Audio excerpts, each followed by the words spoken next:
नमस्कार, मैं अंजलि मिश्रा। स्वागत है आप सभी का हमारे चैनल में। वक्फ कानून को लेकर सुप्रीम कोर्ट में आज दूसरे दिन सुनवाई पूरी हो चुकी है। इस दौरान सुप्रीम कोर्ट ने एक बार फिर से विपक्ष को झटका देते हुए सरकार को जवाब दाखिल करने के लिए 1 हफ्ते यानी 7 दिन की मोहलत दे दी है। वक्फ कानून पर आज की सुनवाई पूरी हो चुकी है। कई तरह की दलीलें दी गई और आखिर में जो केंद्र सरकार है उनके द्वारा 1 हफ्ते की मांग की गई थी। उन्होंने कहा कई सारे डॉक्यूमेंट पेश करने की जरूरत है, कई सारे चीजें जो हैं वो कोर्ट के सामने रखने की जरूरत है। 1 हफ्ते का समय उन्होंने मांगा और कोर्ट ने उन्हें 1 हफ्ते का समय भी दे दिया। इस दौरान कोर्ट ने यह भी कहा कि अगर हम तुरंत कानून पे स्टे लगा देंगे तो ये बेवजह का स्ट्रिक्ट एक्शन लेना होगा। हम सारी दलीलों को सुनना चाहते हैं और इसी वजह से 1 हफ्ते का समय सरकार को दिया गया है। क्या कुछ रहा पूरा माजरा, किस तरीके से दी गई दलीलें, क्या कुछ आ रहा रिएक्शन, विस्तार से जानिए। वक्फ कानून को लेकर सुप्रीम कोर्ट में आज सुनवाई शुरू हुई और इसके साथ ही लंबे समय तक चर्चा चलने के बाद सुनवाई खत्म हो गई। सुनवाई के दौरान केंद्र सरकार अपना रुख स्पष्ट कर रही थी। पहले ही दिन सुनवाई के दौरान ही सर्वोच्च अदालत ने कई पहलुओं पर सरकार का रुख समझने की कोशिश की। माना जा रहा है कि आज भी तीखी बहस जो है देखने के लिए मिली। कई मुद्दों पर तकरार की स्थिति भी दिखी, कई मुद्दों पर जो है चर्चा की स्थिति दिखी। ऐसे में आपको बता दें कि कई सारी दलीलें दी गई। दलील के दौरान वक्फ कानून के खिलाफ जो है दलीलें पेश की गई, क्योंकि 70 से ज्यादा याचिकाएं हैं और 70 से ज्यादा याचिकाओं पर कोर्ट जो इस वक्त सुनवाई कर रही है और ये 70 याचिका ही चाह रही है कि वक्फ कानून पर रोक लगा दिया जाए। इस बात पर आपको बता दें कि कपिल सिब्बल ने नाराजगी व्यक्त की थी कि गैर मुस्लिमों को वक्फ बोर्ड का हिस्सा बनाने की कोशिश की जा रही है। यहाँ तक कहा गया था कि स्टे कैसे जो है तयगी कि हमारे विरासत किसे देनी है, किसे रखनी है। सुप्रीम कोर्ट ने भी सुनवाई के दौरान दोनों ही पक्षों के सामने कई मौके पर जो है सवाल भी रखे। ऐसे में आपको बता दें कि दोनों तरफ की दलीलें सुनी गई और उसके बाद सरकार ने भी अपना पक्ष पूरी तरीके से रखा। वक्फ कानून को लेकर आखिर आपत्ति क्या है? विरोध का सबसे बड़ा आधार यह है कि मुस्लिम संगठन को लग रहा है कि इस नए कानून की वजह से सरकारी हस्तक्षेप बढ़ जाएगा। मुस्लिम समाज में कुछ लोगों का मानना है कि अब सरकार जो है तय करेगी कि आखिर कौन सी प्रॉपर्टी वक्फ है और कौन सी नहीं। इसके ऊपर सरकार द्वारा लाए गए कानून का सेक्शन 40 कहता है वक्फ बोर्ड इस बात का फैसला लेगा कि किसी जमीन को वक्फ का माना जाए या नहीं। अब यहाँ पर विवाद इस बात को लेकर है कि अब यह फैसला लेने की ताकत किसी वक्फ ट्रिब्यूनल के पास ना होकर डिस्ट्रिक्ट कलेक्टर के पास होगी। अब ऐसे में कोर्ट ने अपना फैसला सुनाया। कोर्ट ने सरकार को 1 हफ्ते का समय दिया। उन्होंने कहा कि सरकार 1 हफ्ते का समय ले सकती है, जो भी डॉक्यूमेंट्स पेश करने हैं उन्हें पेश कर सकती है, लेकिन इस दौरान जो भी कानून चीजें हैं उन्होंने कहा कि तब तक केंद्र किसी भी तरीके से किसी गैर मुस्लिम को वक्फ बोर्ड के अंदर नहीं नियुक्त कर सकता है। यही नहीं, किसी भी तरीके से एग्जिस्टिंग वक्फ को डी नोटिफाई भी नहीं कर सकता है जब तक कि इस पूरे मामले पे सुनवाई नहीं हो जाए। यही नहीं, उन्होंने ये भी कहा है कि इस मामले की सुनवाई आगे भी चलेगी। 5 मई को इस मामले पे फिर सुनवाई होगी और इसीलिए जो ये पूरा कानून बनाया गया है इसमें कोई भी नया स्टेप जो है नहीं लिया जाएगा। आपको बता दें कि जवाब देने तक जो यथास्थिति अभी है वैसी ही बनी रहेगी और सुप्रीम कोर्ट ने सरकार को हफ्ते भर का समय भी इसी के साथ दे दिया है कि आप अपना रुख भी रखिए। कोर्ट ने 1 हफ्ते का समय दे दिया है और आपको बता दें कि अब ऐसे में मोदी सरकार से जो है 1 हफ्ते का समय देकर उन्होंने कहा है कि जो भी डॉक्यूमेंट्स हैं वो पेश कर सकते हैं। तमाम तरीके की दलीलें इस वक्त देखने के लिए मिल रही है, तमाम तरीके के रिएक्शन देखने के लिए मिल रहे हैं। असदुद्दीन ओवैसी का बयान भी सामने आ चुका है। उन्होंने भी कहा है कि हम पूरे बिल को असंवैधानिक मानते हैं, हमारा पहले से ये मानना रहा है। सुप्रीम कोर्ट ने कहा है कि वक्फ बॉय यूजर को डिलीट नहीं किया जाएगा। क्या कुछ और कह रहे हैं वो सुनिए। मैं joint working committee of parliament member था। जितने अमेंडमेंट सरकार ने उसमें लाए थे हमने उसकी मुखालिफत की और हमने डाइसेंट रिपोर्ट दिया। पार्लियामेंट में भी मैंने उस पूरे बिल की मुखालिफत की है। तो ये कहना कि मैं दूसरे बिल के प्रोविजंस को मान लूंगा ये सवाल पैदा नहीं होता। हम पूरे उस बिल को उस एक्ट को अनकॉन्स्टिट्यूशनल मानते हैं और ये आर्टिकल 25, आर्टिकल 26, 14 और 15 और 29 का ग्रेव वायलेशन है। ये हम पहले से ही बोल किया है और आज फिर आपके सामने लेके नो सी let us be very careful. The Honorable Supreme Court, as rightly pointed out by my counsel, Mr. Nizam Pasha, the Supreme Court has said that the Central Waqf Council and the State Waqf Board will not be constituted. Waqf by user cannot be deleted. Now, there are other provisions also which we as a party have come to the Honorable Supreme Court that calling it unconstitutional. Now, whenever it will be heard, our counsel, Mr. Nizam Pasha, on behalf of me, will be arguing it.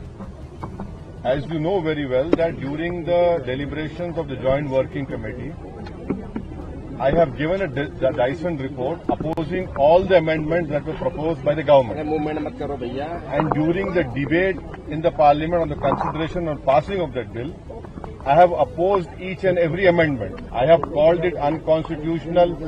I still call this law as unconstitutional, as violating the fundamental rights of Article 14, 15, 25, 26 and 29.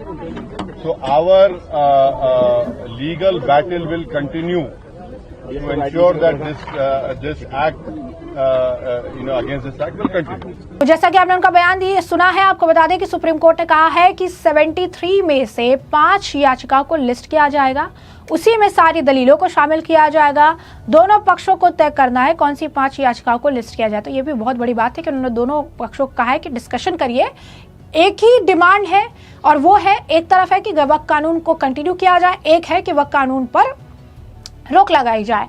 अब ये 73 total याचिकाओं पर सुनवाई करना एक दिन possible नहीं है। दोनों लोग डिस्कस करके कोई 5 याचिका चूज करेंगे और उस 5 याचिका के आधार पर ही आगे की सुनवाई जो है चलेगी। सरकार को सुप्रीम कोर्ट से जवाब देने के लिए 7 दिनों का वक्त मिल चुका है, लेकिन तब तक वक्फ बाय यूजर में कोई छेड़छाड़ नहीं की जाएगी। बोर्ड में किसी तरह की नियुक्ति भी नहीं होगी, ये बात क्लियर कर दी गई है। केंद्र सरकार की तरफ से पेश हुए वकील तुषार मेहता ने जवाब देने के लिए इतना ही वक्त मांगा था।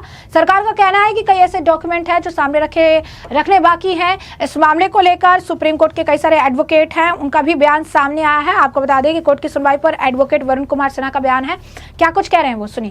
Today the Honorable Supreme Court, when resumed its post-lunch proceeding, the Solicitor General of India gave very categorical and specific answer that so far the appointment in Waqf Council and Waqf Board is concerned, the government will not make any appointment till the next date of hearing.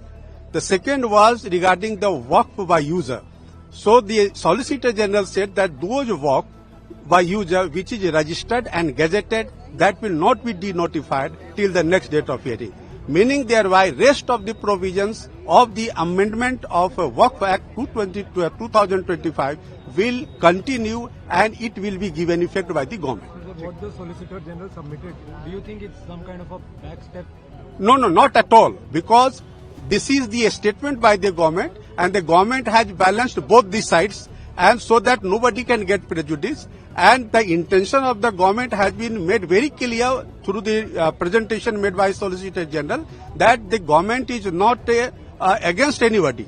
So they want that the innocent people should not suffer because of the draconian provision which the Waqf Act was having earlier, prior to amendment. So now those draconian provisions have been taken away, and therefore if you remember today, even today the Honorable Chief Justice made very observation that those are very good amendments, and those are amendments are to be worth to be welcomed. So therefore the amendments which has been challenged by the Muslim side, the giving certain very bad focus, now those things has been heard and the Supreme Court has accepted the amendment except these two concerns where the government has given a statement. Once the issues are resolved and the hearing is over, do you think the Supreme Court is likely to uphold the Waqf Act? See, at the moment as an advocate I cannot say that what will be the ultimate result, but prima facie by this interim order we can say that the government's legislation has been also prima facie upheld by the Supreme Court except these two concerns. आपने सुना, उन्होंने details बताया है कि supreme court ने रोक नहीं लगाई है। भारत के सॉलिसिटर जनरल ने कहा है कि नए संशोधन अधिनियम के तहत जो है परिषद या बोर्ड में कोई नियुक्ति नहीं की जा सकती है। सुप्रीम कोर्ट के आदेश में लिखा है कि सरकार अगली तारीख तक उन संपत्ति यानी वक्फ बाय यूजर को डी नोटिफाई नहीं करेगी जो रजिस्टर्ड या जो है गजटेड है। हालांकि सरकार अन्य संपत्तियों पर कार्रवाई करने के लिए पूरी तरीके से स्वतंत्र है। आपको बता दें कि तमाम जो वकील है वहां पर सुप्रीम कोर्ट में सुनवाई में से पक्ष और विपक्ष के लिए वहां पर मौजूद रहे हैं। एक और जो आपको बता दें कि नामी वकील है जिन्होंने राम जन्मभूमि की सुनवाई के दौरान भी उनके पिता ने एक बहुत अहम भूमिका निभाई थी और हाल फिलहाल में कई और हाई प्रोफाइल मामले को लेकर भी वो चर्चा में रहे हैं। एडवोकेट विष्णु शंकर जैन का भी बयान सामने आया है। क्या कुछ कह रहे हैं एडवोकेट विष्णु शंकर जैन, जरा सुनिए। देखिए, सबसे पहले हमारा आधार ये है कि वर्ब बाय यूजर के कंसेप्ट को स्टे किया जाए। अब आज अमेंडमेंट एक्ट आया है, इस अमेंडमेंट एक्ट से हम लोग नाखुश हैं क्योंकि हमारी उम्मीदें बहुत ज्यादा थी। उस उतनी उम्मीदों पे अमेंडमेंट एक्ट नहीं आया, थोड़ा उसमें काफी चीजें हमारे उम्मीद के हिसाब से रह गई। पर जो लीस्ट पार्लियामेंट ने काम किया है वो ये किया है कि वर्ब बाय यूजर, अगर वहां पे डिस्प्यूट है तो वर्ब बाय यूजर नहीं माना जाएगा। दूसरा, पार्लियामेंट ने कहा है कि अगर कोई गवर्नमेंट प्रॉपर्टी वक्फ संपत्ति घोषित हो गई है तो उसको हम वापस लाएंगे। ये लीस्ट एक काम पार्लियामेंट ने इस अमेंडमेंट एक्ट में किया है। अब कल की हियरिंग में ऑनरेबल सुप्रीम कोर्ट ने कहा कि हम इसको थोड़ा इसमें इंटरिम ऑर्डर करना चाहते हैं और उसमें इंटरफियर करना चाहते हैं। तो मेरा सबसे पहला कहना यह है कि सुप्रीम कोर्ट इस मामले की आर्टिकल 32 में डायरेक्ट सुनवाई नहीं कर सकता है, क्योंकि जब ऐसे ही मामले पहले सुप्रीम कोर्ट आए थे तो बोला गया था कि आप हाईकोर्ट जाइए। पिछले 7 साल से 120 याचिकाएं अलग अलग हाईकोर्ट में लंबित है और कोई इंटरिम ऑर्डर जब हमने वक्फ एक्ट 1995 को चुनौती दी थी तो नहीं किया गया है। तो ये एक बहुत ही रॉन्ग प्रेसिडेंट सेट करेगा। Point number 1। पॉइंट नंबर 2, मैं आपको बताना चाहता हूं कि अभी दिल्ली में एक यमुना की रिवर बेड पे एक शिव मंदिर था, उसको तोड़ा गया और ये बोला गया कि भगवान शिव को हमारे प्रोटेक्शन की जरूरत नहीं है। मामला सुप्रीम कोर्ट आया, सुप्रीम कोर्ट ने भी उस ऑर्डर को अपहोल्ड किया। तो मैं ये बात कहना चाहता हूं कि जब मंदिर बाय यूजर नहीं हो सकता है, चर्च बाय यूजर नहीं हो सकता है, गुरुद्वारा बाय यूजर नहीं हो सकता है, तो ये वर्ब बाय यूजर कैसे हो सकता है? और वर्ब बाय यूजर के कंसेप्ट को स्टे करना चाहिए और इस कंसेप्ट के आधार पे जितनी संपत्ति गलत ढंग से ली गई है उसको वापस लाने की कार्रवाई होनी चाहिए। इंटरिम ऑर्डर ये होना चाहिए, ये बात हम कोर्ट के सामने रखेंगे। तीसरी सबसे महत्वपूर्ण बात यह है कि वक्फ एक्ट 1995 विद 2025 अमेंडमेंट, ये क्लैरिफिकेशन आना चाहिए कि ये नॉन मुस्लिम्स पे लागू नहीं होता है। मैं इस बात का समर्थन करता हूं कि नॉन मुस्लिम मेंबर्स को वक्फ बोर्ड और वक्फ काउंसिल से हटा दिया जाए, पर साथ में यह भी आना चाहिए कि वक्फ एक्ट 1995 या उसमें की गई कोई भी कार्रवाई नॉन मुस्लिम्स के ऊपर लागू नहीं होती। मैंने पूरा एक्ट खत्म करने की मांग नहीं की है, उस एक्ट में अभी भी जो प्रोविजंस हैं, जो रह गए हैं, जो गलत हैं, उसको खत्म करने की मांग की। फॉर एग्जाम्पल, शामलद्दा जो विलेज गांव समाज की संपत्ति मानी जाती है उसको अभी तक नहीं हटाया गया, उसको खत्म करने की मांग की है।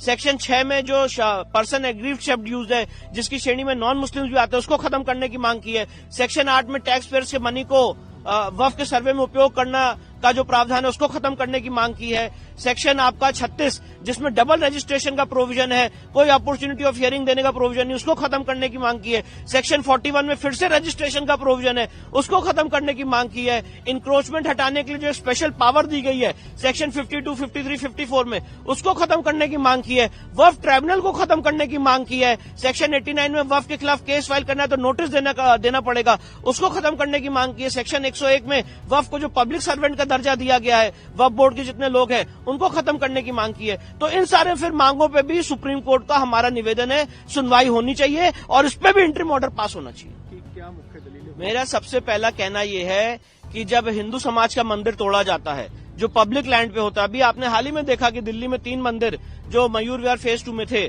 उसको जब तोड़ा जा रहा था सीधे सुप्रीम कोर्ट आए थे तो बोला गया सुप्रीम कोर्ट क्यों आ गए सीधे।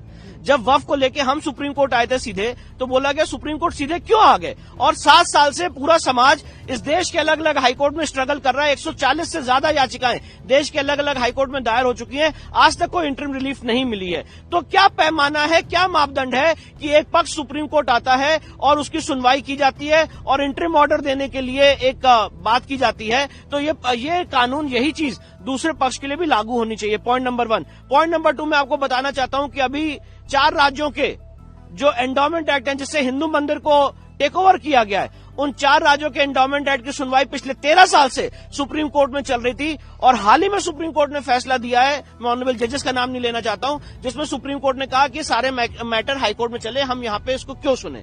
तो जो ये एक बात है कि हम यहां पे डायरेक्टली इसको क्यों सुने, ये सवाल इस केस में क्यों नहीं पूछा जा रहा है, ये सारी बातें हम कोर्ट के सामने रखेंगे। तमाम बयान आपने सुने और सुप्रीम कोर्ट का फैसला भी आपने जाना है, और ऐसे में अब इस पूरे मामले पर अब आपकी भी जो राय हो कमेंट सेक्शन में कमेंट करके जरूर से जरूर साझा करिएगा। धन्यवाद।